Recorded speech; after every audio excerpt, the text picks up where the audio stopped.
everyone, welcome back to my channel. In today's video, I'm just going to be showing you really quickly my October doll and book haul. It's really just tiny. And then I'm going to do my October wrap-up reading, movies, and all that stuff. So first we'll start with the only item I was able to find at the thrift store. We're going to start with the dolls. And I ended up finding an American Girl doll that I've been wanting for a really long time. I don't know why I haven't gotten her yet. It's just, I don't know. I was just kept putting her off and putting her off. And I saw her at the flea market and she's in really bad shape, but I mean, not horrible shape, but she's gonna need a lot of cleaning up. She may need a new wig. But here we have Kaya. So we have American Girl Kaya. She was only $8. She does have some stains here. Her hair, I'm not sure what it's gonna look like when I take it out of the wig, but there's, you know, it's messy and there's some loose hair on top and she's really dirty. So hopefully when I fix her up, she'll look pretty good. And I have a bunch of Kaya clothes already that I've bought throughout the years that I'm really excited to try her out on. And if I can't get her hair to look nice, I could probably buy a new wig for her, which I might actually do. But her eyes look good. Otherwise, she might need a little bit of freshening up, like a little paint on her lips. But I'm excited to try to restore her. $8 is not bad at all for an American Girl. So I was really excited. That was the only doll I found the entire month of October at the flea market. We just did not have very good luck. And the flea market is done for the year. So I have plenty of dolls that I got over this past year and last year that I still need to do makeovers for. It's really embarrassing, but it will give me something to work on. Next, I did purchase one of the October Birthstone Beauties this month. I got her. You guys have already seen, well, if you watched it, you would have seen my October Birthstone Beauties review that I did with this one and the other two Birthstone dolls. So this one was really beautiful. I purchased her on eBay. She's just gorgeous. So really happy with this purchase. And I did buy her new in the box. It's just I already unboxed her for the review. I only purchased one Rainbow High item this month for October, and this is one of the Walmart exclusives. This is one of the special edition costume ball dolls. So this one is Bella. In the back of the box, we can see there's two other characters in this line. So we have Robin and this is Violet. So my Walmart had all of them, so I'm hoping to get one each time I go. So next I do hope to get her. So let me just show you. She's so cute. This was my favorite one of the line. I really like Bella. So I wanted to make sure I grabbed her first, just in case. So she's really beautiful. And then lastly, my splurge of the month, I did purchase from Shop Disney. And I don't know why I got this. I mean, I do know why, but a little bit of a regret in this purchase, but I don't care. We're all allowed one per month, right? So I ended up purchasing the gift set, the Little Mermaid gift set that Shop Disney came out with. And this one was unique because it has the purple dress, or the purple bluish dress that I've never seen a release for that before. I mean, the pink dress and Ariel I already have Eric. And then there's Vanessa. So Vanessa is a highly sought out classic doll that Disney only released in a deluxe pack a bunch of years ago. And then since then, she's been really difficult to find. I was really lucky and I found the original Vanessa classic doll at the thrift store for 75 cents a few years ago. And, but she never came with her dress. I did have the shell necklace, but she didn't come with anything else. So I really wanted Vanessa for the outfit. And I have looked for years on eBay to try to find this dress for her, and it's always listed at like $100. Vanessa herself is always listed at like $300. So it's just crazy how sought after she was. But now I'm really happy that I can use this dress for my original Vanessa, which I plan to do a makeover video on soon. And then I'm also happy to have Ursula because I've never had an Ursula classic doll. So I think once I open up this pack, I'm going to be giving Ariel and Eric to my niece for Christmas. And then I'll just keep the rest of the dolls and accessories for myself in my collection. So it was pricey. It was $99. And the only reason I didn't wait was because sometimes Ariel merchandise sells out quicker than other princesses, and I was really afraid to miss out on this. So I think it's still available though on Shop Disney, and it might even have gone on sale. So if you're interested and you've always wanted a Vanessa doll, I would definitely not hesitate to pick it up, because once it's gone, these bad boys will be on eBay for like God knows how much. So that was my splurge of the month for October, and I really tried hard to limit my doll purchasing, because as I've mentioned before, I am really trying to pay off my debt before I go too crazy with dolls. And it's so hard. Like, this time of year is so difficult for me because so many things go on sale. I get obsessed and I love all the holiday stuff. So I'm just going to try to avoid looking at them online, and hopefully that'll help. I don't know. So anyway, I only picked up 4 books this month. They were all from the flea market. And they were all Agatha Christie old school paperbacks. So these I got for $1. So all 4 of them for $1. So we've got Murder in Mesopotamia. This is a Hercule Poirot part of that series. And then we have Nemesis. And then we have, I think this is another Poirot. Yes, The Murder of Roger Ackroyd, which I think I might have. One of these I already have in a more updated copy, but we have The Mysterious Affairs at Styles and The Murder of Roger Ackroyd. So I love Agatha Christie. So excited to find a few more copies, because I do want to try to read her entire oeuvre at some point. So we got some Agatha Christie dolls. And that is it for my haul. If you just came for that, thank you so much for watching. Otherwise, I'm just going to wrap up really quickly. I read 3 books this month, and I watched 1 series. So for the books I read, I finished my audiobook, which was Outlander, and that was a super long audiobook. It was like 36 hours long.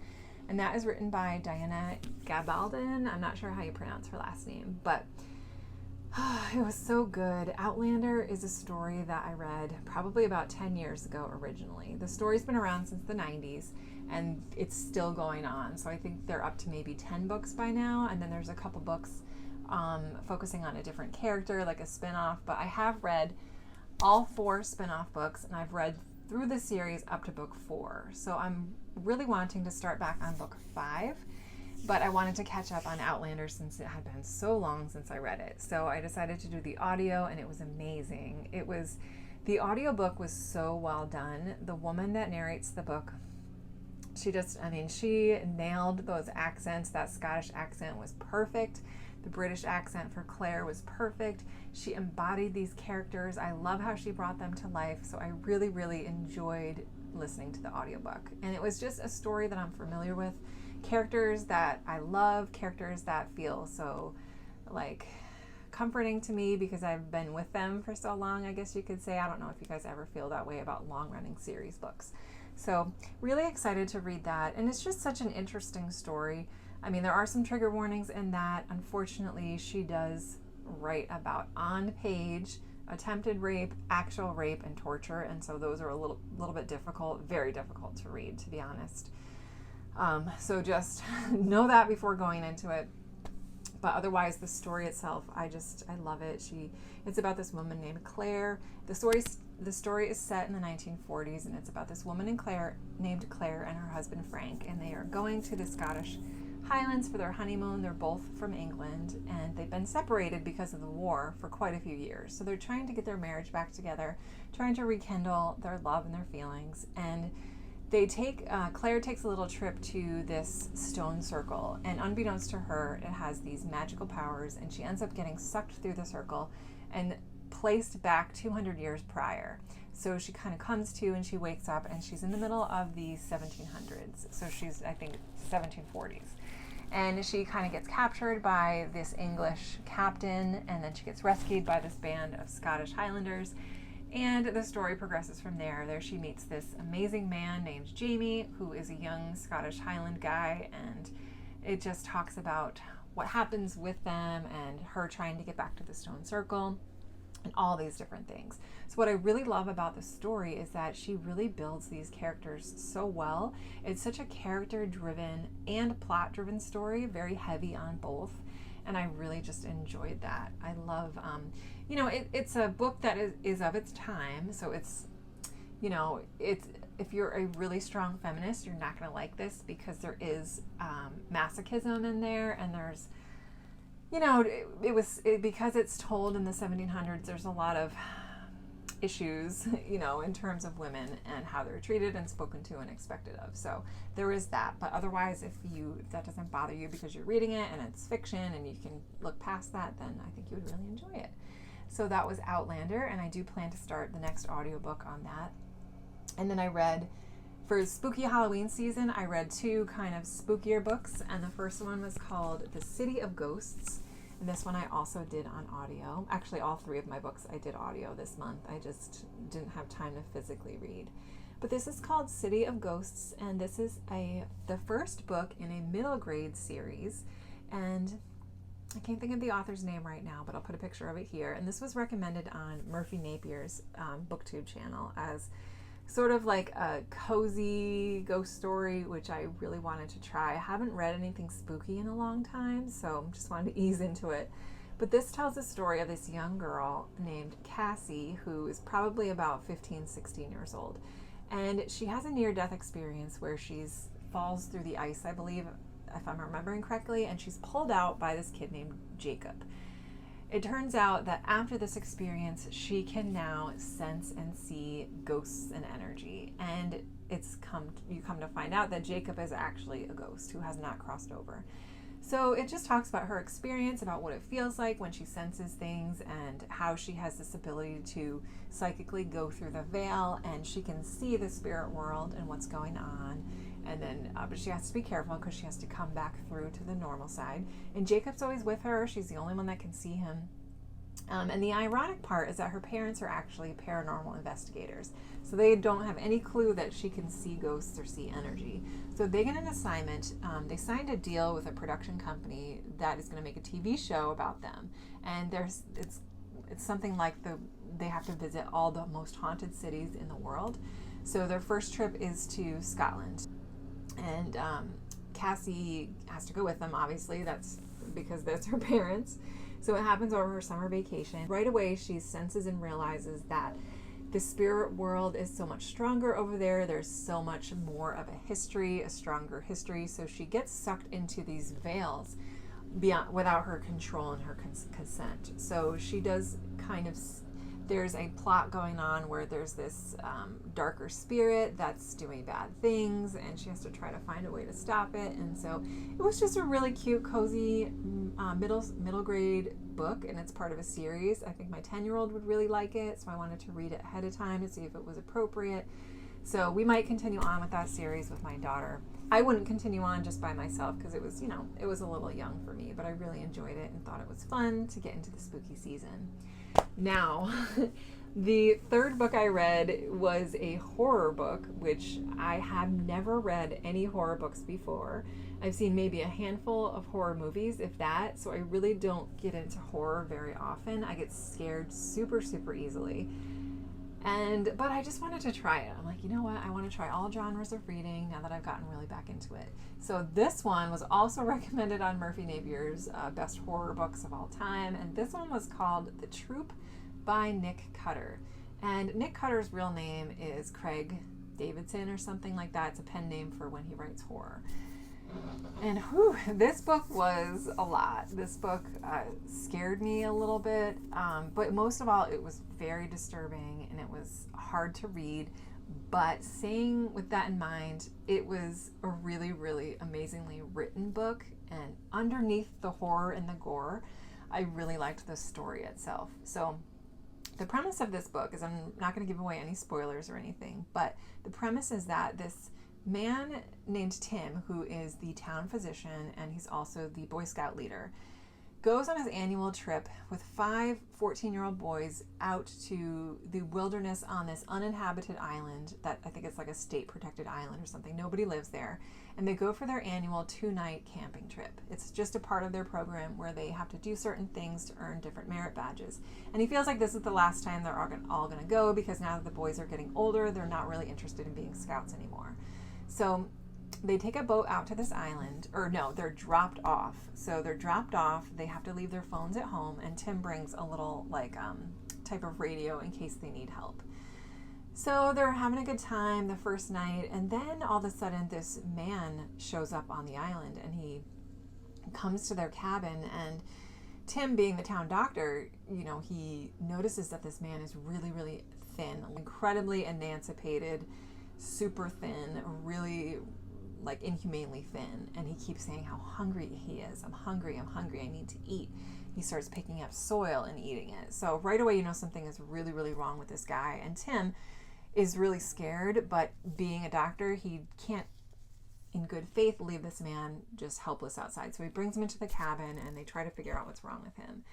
So let's just say what is wrong with him is very contagious, and it's very quick acting, and it's horrific what it does to the body. So it talks about what happens and how all these decisions are made, and then what happens to these boys that are on the island. And it has a very Lord of the Flies-esque vibe to it. It's gruesome. Now, the writing was extremely well done, but it was very, very graphic, very gory, very descriptive. If you can't handle body horror and fluids and descriptions, do not read this, trust me. But what I found really interesting was the use of the sense of smell and the use of foreshadowing. The way the author told the story, he specifically chose certain words which gave you clues as to what this parasite might be, which I thought was really cool. Each boy had a backstory that they would get into, so you could kind of get an idea of what their character was like and why they acted the way they did. And, it was very stereotypical. There was the jock, there was the overweight kid who was picked on, there was the sensitive kid, there was the creepy kid, there was the angry, like, wiry kid. But they each had such an interesting backstory.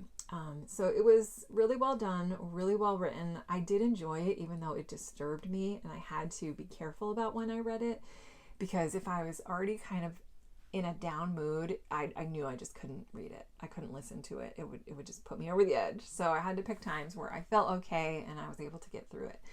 So the audiobook narration was great. It was narrated by an actor from The Walking Dead. I can't remember his name, but he did an excellent job. And yeah, I think I'm good on horror for a while. I won't be picking up any more for a long time, maybe next Halloween. But if you do like horror books and you don't mind the body horror, I would definitely recommend this book. The trigger warning, though, there is very, very graphic and on-page descriptions of animal abuse and torture. And that, to be honest, was the worst part for me. It wasn't the body horror. I'm a registered nurse. I've seen a lot of gross stuff, so that part didn't bother me. But it was the animal torture and abuse that was really, really difficult. So huge trigger warning on that. But otherwise, those were the books I read. And I'm just still going through the Bible as part of my reading plan. I'm hoping to get a big chunk out. I'm almost done with the Old Testament, which I'm excited about.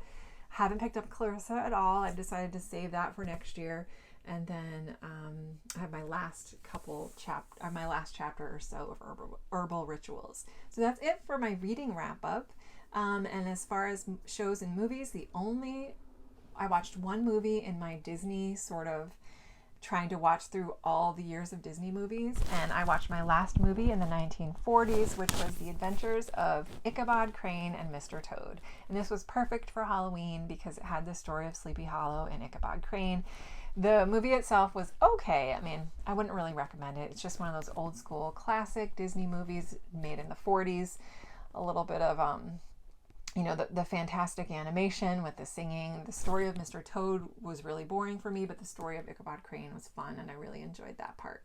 And then I did finish and watch Kenobi on Disney Plus, which is the story of Obi-Wan Kenobi, and it takes place after the Revenge of the Sith and before Star Wars A New Hope and before Rogue One. So I loved it. I absolutely love Ewan McGregor as an actor. He's one of my favorite actors. I just am in love with him. I've been in love with him forever.